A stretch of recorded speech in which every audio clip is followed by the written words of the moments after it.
وربك يخلق ما يشاء ويختار. والصلاة والسلام على النبي الأمي وصحبه الأبرار، ولا عدوان إلا على الطغاة الظالمين الأشرار. أما بعد، فأعوذ بالله من الشيطان الرجيم. بسم الله الرحمن الرحيم. نحن نقص عليك نبأهم بالحق، إنهم فتية آمنوا بربهم وزدناهم هدى وربطنا على قلوبهم. وقال النبي صلى الله عليه وسلم: اغتنم 5 قبل 5، شبابك قبل هرمك.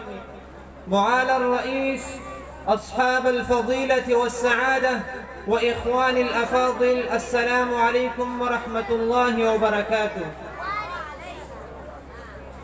إني أريد أن أتحدث أمام ساداتكم السامية عن مسؤولية الشباب الإسلامي في العصر الحاضر.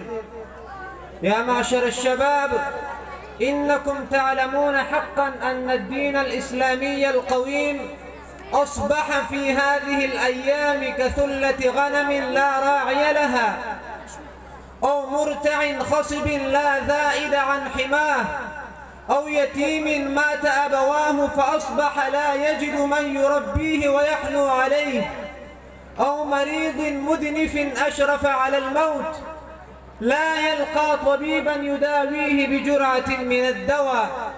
وأن مهود الحضارة والثقافة والحكم والسياسة أصبحت مسرح الفوزي والانحلال والاختلال، وشغلت بنفسها وأفلست في معنوياتها.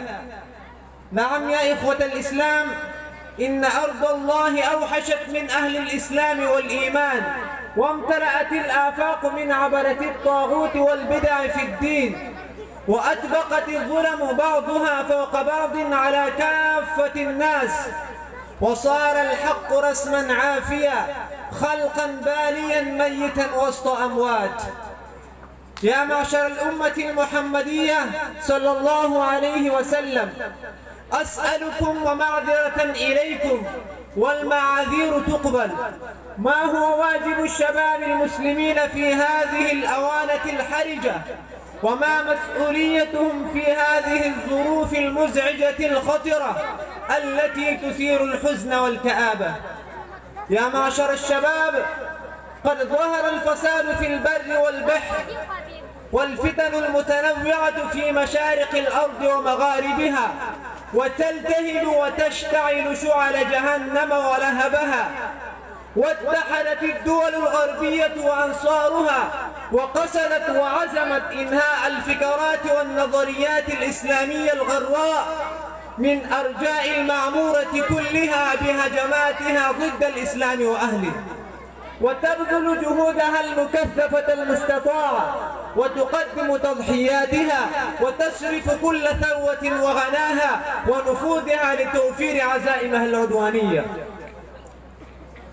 يا أمة الإسلام، انظروا ما بال العالم الإسلامي، كيف يفترسه الكفرة الفجرة في مشارق الأرض ومغاربها، ويجعلون نقمة سائغة، ويأتون عليه بجميع عزائمهم العدوانية وكراتها وغاراتها الاستعمارية والاقتصادية والسياسية والحربية والعسكرية، ويوجهون في سبيل ذلك النفس والنفيس، ويدبرون المؤامرات الفعالة المباشرة للقضاء على المحرمات الإسلامية وتعكير وتنغيص بيئته، وبخاصة بيئة الشباب.